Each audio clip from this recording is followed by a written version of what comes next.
नमस्कार दोस्तों, आज मैं आपको कराऊंगा सिंपल एंड कंपाउंड इंटरेस्ट, जिसे हिंदी में बोलते हैं साधारण एवं चक्रवृद्धि ब्याज। देखिए, साधारण ब्याज क्या होता है कि मान लीजिए मेरे पास 100 रुपए हैं और मैंने अगर बैंक में जमा कराए और उसके ऊपर 10% मुझे ब्याज मिलेगा, तो एक साल में 10 रुपए और बन गए। कितना हो गया जी? एक साल के बाद 110 रुपए। फिर अगले साल साधारण ब्याज सेम ही लगता है जी, तो अगले साल फिर 10% लगेगा। कितना? वो जो 100 का 10% 10 आता वही, और मेरे पास कितना होगा जी? 120 रुपए हो जाएंगे 2 साल के बाद। तो ये होता है मेरा साधारण ब्याज, कि जो भी मेरी रेट ब्याज की दर होती है उतने ही % हर साल लगता है। अब देखिए पहला क्वेश्चन, साधारण ब्याज पर कोई राशि 20 वर्ष में दोगुनी होती है तो ब्याज दर प्रतिवर्ष क्या होगी? अब देखिए इस क्वेश्चन का जो आंसर है वो आएगा जो ऑप्शन नंबर सी, 5%। अब देखिए कैसे आया। मान लीजिए मेरे पास 100 रुपए हैं, ये मूलधन है जी 100 रुपए जो मैंने जमा कराया। अब वो क्या बोलता है कि ये दोगुना हो जाता है, यानी कि 100 से कितना हो जाएगा जी? 200 हो जाएगा। तो यानी ये मिश्रधन हो गया कि मुझे 100 के मिलेंगे जी 200 रुपए। कितने साल के बाद मिलेंगे जी? 20 साल के बाद। ठीक है जी। अब देखिए 100 रुपए मूलधन, उससे मिश्रधन कितना जी? 200 रुपए। ठीक है जी। कितने? 20 साल में। तो यानी कि 200 में से 100 गए, यानी कि मैंने टोटल ब्याज कितना कमाया जी? 100 रुपए। और कितने साल में? 20 साल में। तो 100/20, तो 20 से अगर मैं 100 को काटूंगा तो मेरे ब्याज की दर निकल के आएगी जी 5%। तो इसलिए मेरा आंसर है पहले क्वेश्चन का ऑप्शन नंबर सी, 5%। तो मुझे इतना करने की जरूरत नहीं होती। इसको मैं थोड़ा सा दिमाग चलाऊंगा तो मेरे को कॉपी में चलाने की जरूरत नहीं है। इसको मैं मेंटली सोचूंगा कि 100 से हो गया 200। ठीक है जी। तो 100 रुपए बढ़ गए कितने? 20 साल में। तो 100/20, 20 पंजे 100, 5% मेरा आंसर आ गया ऑप्शन नंबर सी। अब देखिए उसके बाद तो ऐसे ही मैं थोड़ी सी मेंटली प्रैक्टिस करूंगा तो मेरे को इतनी कैलकुलेशन करने की जरूरत नहीं पड़ेगी। अब देखिए सेकंड क्वेश्चन पे आते हैं। 8% प्रति वर्ष ब्याज की दर से 6500 रुपए पर 6 महीने का सरल ब्याज पता कीजिए। ठीक है जी। अब देखिए अगर मैं इस क्वेश्चन को सॉल्व करूंगा तो मेरा आंसर आएगा जो ऑप्शन नंबर बी, 260। अब देखिए कैसे आया।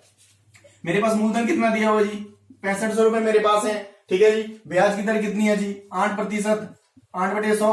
और उसके बाद उसने बोला कि 6 महीने बाद मुझे बताना है, तो 6/12।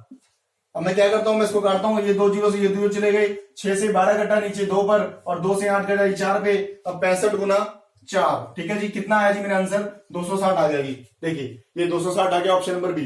पर मुझे इतना भी करने की जरूरत नहीं है पेपर के अंदर। देखिए क्योंकि जब मैं 6500 गुना 8/100 करता हूं और उसके देखिए 6 महीने का निकालना है, तो 6/12 किया। 6 से 12 कटा 2 पे, और उस 2 से ये 8 कटा 4 पे, और 65 गुना 4 हुआ। तो मुझे इतना करने की जरूरत नहीं है। मैं इसे मेंटली कैसे करूंगा कि अगर मुझे 6 महीने का बताना है, यानी कि पूरे साल का निकाल के उसका आधा करना है, तो मुझे इतनी कैलकुलेशन करने की जरूरत नहीं है। जो भी मेरी ब्याज की दर है, देखिए ब्याज की दर कितनी है जी? 8% है, तो उसका आधा कर दीजिए। तो 8 का आधा 4, तो यानी कि मैं सीधा 6500 का 4% निकाल लूंगा। तो मेरे को इतना लिखने की जरूरत नहीं है। मैं ऐसे ही सोच लूंगा जी 6500 गुना 4/100, 2 जीरो से 2 जीरो कट गया, 65 गुना 4। अब उसमें अगर आपको मान लीजिए थोड़ी दिक्कत आ रही है 65 गुना 4 करने में, तो आप 65 को सोच सकते हैं जी 60 + 5 गुना 4। तो 60 चौके 240 और 5 चौके 20, 240 + 20, 260 मेरा आंसर है जी ऑप्शन नंबर बी। ठीक है जी। तो थोड़ी सी मेंटली प्रैक्टिस करूंगा तो इतने कैलकुलेशन करने की जगह मैं 260 आंसर निकाल सकता हूं जी। फिर देखिए उसके बाद तो ऐसे ही आपने प्रैक्टिस करनी है, तो आपका थोड़ा सा पेपर में टाइम कम हो जाएगा क्वेश्चन का आंसर निकालने का जी। अब देखिए थर्ड क्वेश्चन, यदि कोई राशि 1 वर्ष में उसकी मूल की 5 गुना बन जाए तो ब्याज की दर क्या होगी? अब देखिए क्या बोलता है।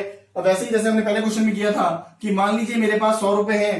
अब उसने बोला कि क्या हुआ है, 5 गुना राशि हो गई है। तो 100 का 5 गुना यानी कि कितनी हो गई जी? 500।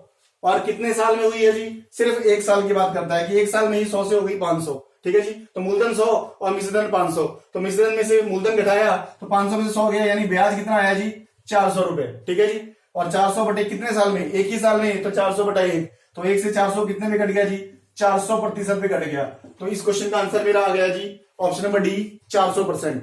तो इसकी मैं थोड़ी सी प्रैक्टिस करूंगा तो मैं इसको ऐसे सोच सकता हूं कि 100 और 100 से हो गया 500, कितना जी? 400/1, क्योंकि 1 साल की बात कर रहा है। 400/1, 1 से 400/400 में, तो ऑप्शन नंबर डी 400%। ठीक है जी। तो इसकी भी मैं थोड़ी सी प्रैक्टिस करूंगा तो मुझे ये भी लिखने की जरूरत नहीं पड़ेगी और मैं इजीली अपने क्वेश्चन के आंसर पर आ पाऊंगा। अब देखिए जी लास्ट क्वेश्चन पे आते हैं। अब देखिए क्वेश्चन क्या कहते हैं, और ये मेरा चक्रवृद्धि ब्याज का क्वेश्चन है। कहता है द कंपाउंड इंटरेस्ट ऑन 2500, 2500 रुपए के ऊपर जो चक्रवृद्धि ब्याज है at the rate of 5% per year after 2 year, 5% वार्षिक दर से 2 साल के बाद क्या होगा? अब देखिए चक्रवृद्धि ब्याज में क्या होता है कि मान लीजिए फॉर एग्जांपल पहले मेरे पास 100 रुपए दिए हुए हैं। ठीक है जी। अगर इसके ऊपर 10% ब्याज लगेगा तो पहले साल का लग गया जी 10, तो 100 में 10 जोड़कर कितना हो गया जी? 110। अब अगले साल जो ब्याज लगेगा वो इसके ऊपर लगेगा जी। ठीक है जी। अब इसका 10% कितना हो गया जी? 110 का 10% कितना हो गया जी? 11। और कितना आ गया मेरा? 121 आ गया। तो चक्रवृद्धि ब्याज का मतलब होता है ब्याज के ऊपर ब्याज। अब मैं इसी क्वेश्चन पर वापस आ रहा हूं, ठीक है जी, देखिए ध्यान से। तो मुझे क्या करना है, मुझे इतनी कैलकुलेशन भी करने की जरूरत नहीं है। मैं क्या करूंगा, देखिए इसका चक्रवृद्धि ब्याज निकालेंगे 2 साल का। जब भी 2 साल का चक्रवृद्धि ब्याज निकालना होगा तो अब क्या करेंगे, बस इससे मेरा आंसर आ जाएगा। अब देखिए कैसे आएगा।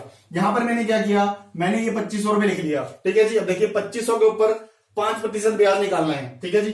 2500 के ऊपर कितना, 5% निकालना है, ठीक है जी। अब देखिए तो पहले साल चाहे साधारण ब्याज हो चक्रवृद्धि ब्याज हो, सिंपल जितने परसेंटेज दी हुई है, तो 2500 का 5%। अब देखिए मुझे 2500 का 5% नहीं आ रहा है, 2500 का मैं 10% निकाल सकता हूं।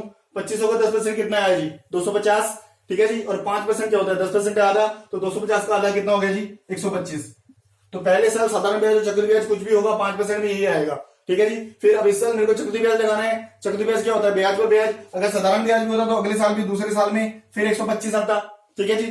और चक्रवृद्धि ब्याज का मतलब क्या है कि ब्याज के ऊपर ब्याज लगेगा। अब 125 के ऊपर 125 का 5% निकालना आपने। अब देखिए 125 का 10% कितना होता है जी, 12.5, और 12.5 का आधा कर देंगे तो कितना जी, 6 रुपए 25 पैसे। तो मेरा आंसर कितना आ गया, टोटल चक्रवृद्धि ब्याज 2 साल का 125 और 125 250, 250 प्लस 6 रुपए 25 पैसे, यानी कि 256 रुपए 25 पैसे, ठीक है जी। तो मेरा आंसर कितना आ गया जी, ऑप्शन नंबर बी।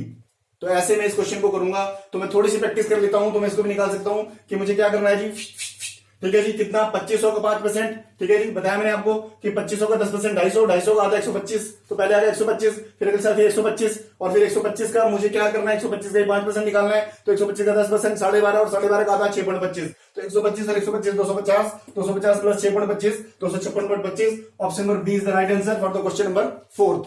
तो मैं थोड़ी सी प्रैक्टिस करूंगा तो मैं 2 साल का कंपाउंड इंटरेस्ट भी मेंटेन निकाल सकता हूं। तो ये था जी मेरा आज का topic, simple and compound interest. अगर ये वीडियो आपको अच्छा लगा तो आप इसे लाइक, कमेंट और शेयर करेंगे। और ये वीडियो देखने के लिए आप सभी लोगों का बहुत बहुत धन्यवाद।